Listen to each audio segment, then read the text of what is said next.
7. Keadilan dan perdamaian dalam keluarga. 2.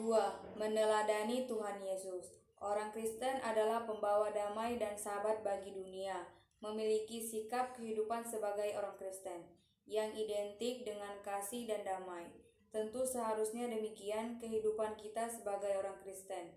Sebelum kita berdamai dengan keluarga dan lingkungan, seharusnya lebih dulu kita harus berdamai dengan Tuhan dan kehendaknya. Inilah dasar utama kehidupan Kristiani.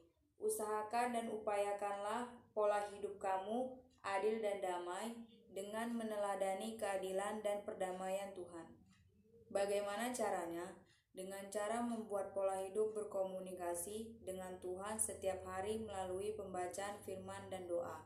Dalam kitab Nabi Mika 5 ayat 4 dikatakan bahwa Dia menjadi damai sejahtera. Pada umumnya, para penafsir mengungkapkan bahwa ayat itu menunjuk kepada Tuhan Yesus Kristus sebagai Raja Damai. Dia adalah damai sejahtera itu sendiri yang menjadi pedoman kehidupan kita. Kehadiran Kristus dalam kelahiran, kematian, dan kebangkitannya adalah cara Allah yang merendahkan diri dan menjadi manusia untuk berdamai dengan kita manusia yang berdosa. Kristus adalah Allah Sang Kasih yang mendamaikan kita dengan Allah, serta menjadi contoh perdamaian antara kita dan sesama, bahkan dengan lingkungan. Salah satu contoh tentang perdamaian yang dilakukan oleh Tuhan Yesus Kristus adalah percakapan Tuhan Yesus dengan seorang perempuan Samaria di sumur Yakub atau Yohanes 4 ayat 9 sampai 18. Pada ayat tersebut, kita menemukan bagaimana Tuhan Yesus sebagai seorang Yahudi sedang menjadi jembatan pendamai dengan orang Samaria, di mana sebelumnya kedua bangsa ini bermusuhan dan tidak berkomunikasi satu dengan yang lainnya. Sebenarnya, apa yang diperlihatkan Tuhan Yesus dalam kisah di atas merupakan sebuah teladan yang harus dilakukan dalam kehidupan orang Kristen, terutama kaum remaja yang sering sensitif, mudah tersinggung, dan mudah terlibat konflik. Tuhan Yesus memberikan teladan bahwa sebagai orang Kristen harus menjadi pembawa damai bagi dunia. Salah satu tes yang bisa kita lakukan misalnya adalah ketika kita hadir di suatu tempat. Pada saat kita hadir, apakah kehadiran kita disukai oleh orang-orang di sekitar kita? Adakah kehadiran kita sudah ditunggu-tunggu dan sangat diharapkan? Jika kehadiran kita diterima atau ditunggu-tunggu, mungkin kita sudah membawa dampak yang positif bagi lingkungan itu, atau setidaknya membawa damai di lingkungan. Tahukah kamu bahwa lingkungan membutuhkan damai? Sudahkah kita menjadi pembawa damai bagi lingkungan kita? Sudahkah kita sungguh-sungguh berdamai dengan Allah dan berdamai dengan sesama? Hal ini pernah dibuktikan oleh salah seorang peneliti tentang dampak suasana damai. Suatu ketika ada dua kelompok ayam betina. Kelompok pertama selalu diperdengarkan musik rohani setiap hari. Kelompok kedua selalu diperdengarkan musik rock yang keras. 1 bulan kemudian, ketika tiba masa bertelur, ditemukan bahwa kelompok ayam pertama bertelur jauh lebih banyak dari kelompok kedua. Hal ini membuktikan bahwa ayam saja membutuhkan kedamaian, apalagi manusia.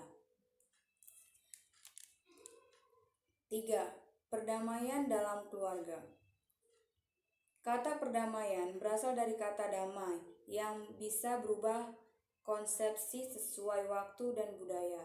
Dalam masyarakat luas, orang-orang memahami istilah damai dan implikasinya melalui berbagai pandangan.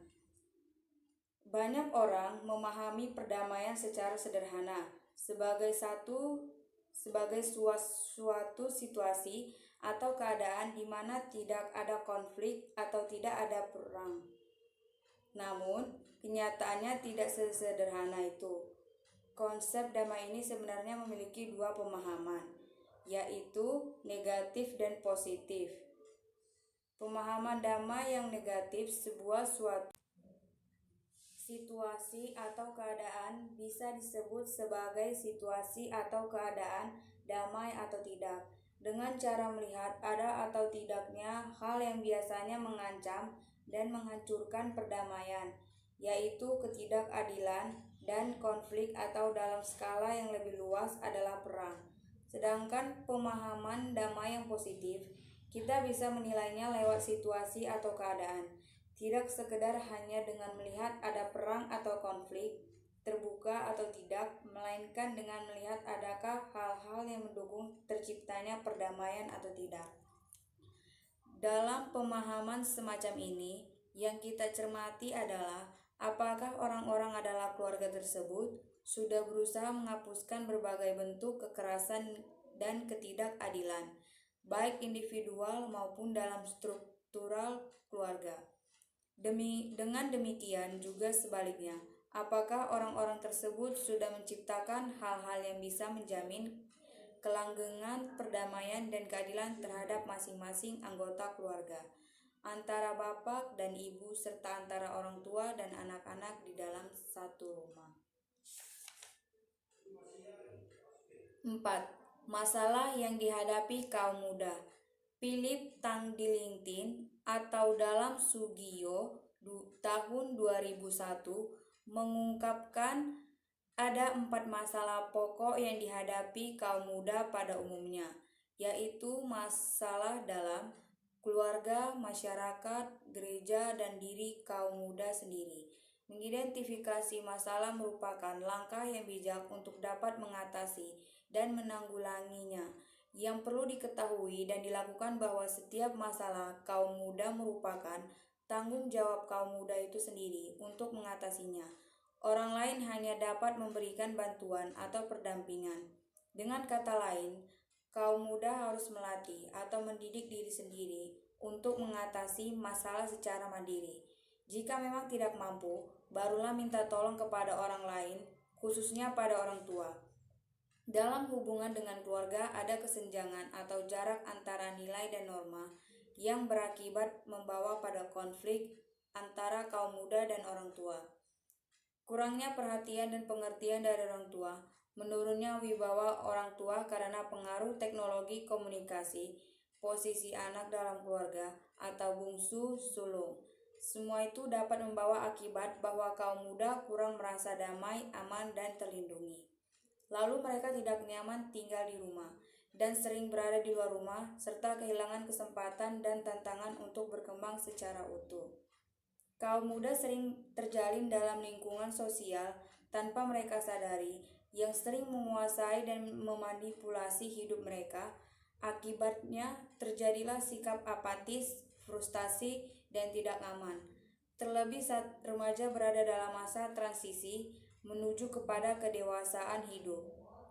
Permasalahan dalam diri kaum muda sendiri umumnya berpangkal pada penampilan psikis dan fisik mereka yang masih labil dan terbuka terhadap pengaruh dari luar yang diserap lewat media komunikasi atau pergaulan, seperti ketidaktahuan seksualitas serta upaya aktualisasi diri yang kurang mendapat tanggapan dan pengakuan merupakan konflik sekitar kebebasan mereka.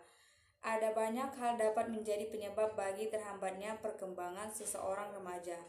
Di antaranya kurang menyadari potensi yang dimiliki, pendidikan yang tidak tuntas, perasaan tidak berpunya atau minder, pengaruh pernikahan dini, dan kurangnya kesadaran serta upaya untuk mengubah tradisi.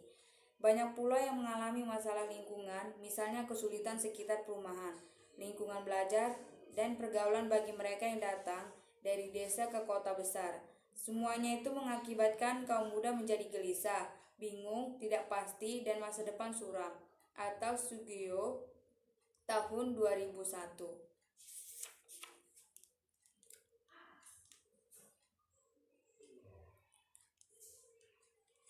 Kelompok 1, Yesaya 57 ayat 21. Bagian Alkitab ini berisi tentang kata-kata penghiburan dari Nabi Yesaya untuk umat Tuhan. Dia mengungkapkan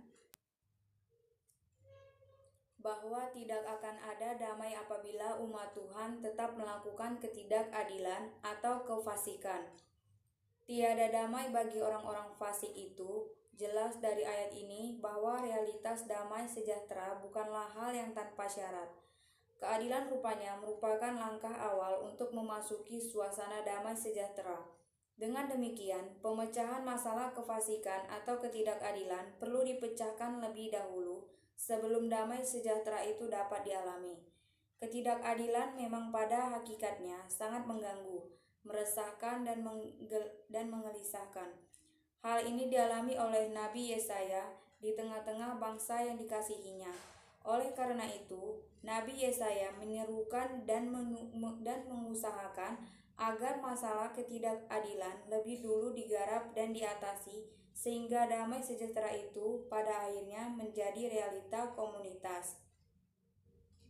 Dari teks ini, kita mendapat pengajaran bahwa untuk mengalami suasana damai sejahtera, baik dalam keluarga, dalam komunitas, bahkan di tengah-tengah bangsa, maka perlu diusahakan lebih dahulu pemecahan ketidakadilan. Hasil dari usaha tersebut, maka akan tercipta suasana yang adil dan damai yang menjadi dambaan dari setiap insan dimanapun dia berada. Kelompok 2, Matius 5 ayat 9. Teks ini adalah khotbah Tuhan Yesus di bukit. Berbahagialah orang yang membawa damai. Orang yang membawa damai itu adalah orang yang menciptakan perdamaian atau yang menyalurkan damai yang berasal dari Tuhan Sang Pendamai Agung kepada semua orang. Jadi, orang tersebut lebih dahulu menerima damai itu dan menyampaikan kepada semua orang sebagai kesaksiannya. Mereka inilah yang akan disebut anak-anak Allah, yaitu keluarga besar kerajaan Allah. Itulah sebabnya mereka disebut sebagai orang yang berbahagia, karena mereka hidup secara adil, tanpa masalah, tanpa permusuhan, dan tanpa konflik. Jadi, dalam ajaran Tuhan Yesus tentang kerajaan Allah, damai merupakan kondisi yang harus ada dalam kerajaan Allah. Tanpa keadilan dan perdamaian, kerajaan Allah tidak dapat dihadirkan, dan tanda-tanda kerajaan Allah tidak dapat dirasakan. 5. Peran keluarga. Keluarga adalah unit terkecil dalam masyarakat. Keluarga adalah lembaga atau unit kemasyarakatan yang terkecil dan yang terpenting di dunia. Disebut demikian karena keluarga menentukan tinggi rendahnya mutu kehidupan masyarakat dan negara termasuk gereja. Kekuatan gereja bahkan suatu bangsa sangat ditentukan oleh unit-unit keluarga yang menjadi warganya. Apabila unit-unit keluarga itu terdiri dari keluarga-keluarga yang sehat atau jasmani dan rohani dan bertanggung jawab, maka bisa dipastikan bahwa gereja bahkan negara akan menjadi lembaga yang sehat dan kuat pula. Sebaliknya, jika keluarga-keluarga yang menjadi warga gereja itu lemah, rapuh, penuh dengan ketidakadilan, dan jauh dari hidup yang damai, maka dapat dipastikan bahwa gereja maupun negara itu akan lemah, rapuh dan kacau. Atau Krisetia tahun 1999. Dari ungkapan di atas dapat diringkaskan bahwa pribadi dan keluarga yang kuat adalah keluarga yang bersedia berdamai dengan Allah sumber perdamaian dan berdamai dengan sesama, terutama dengan para anggota keluarga.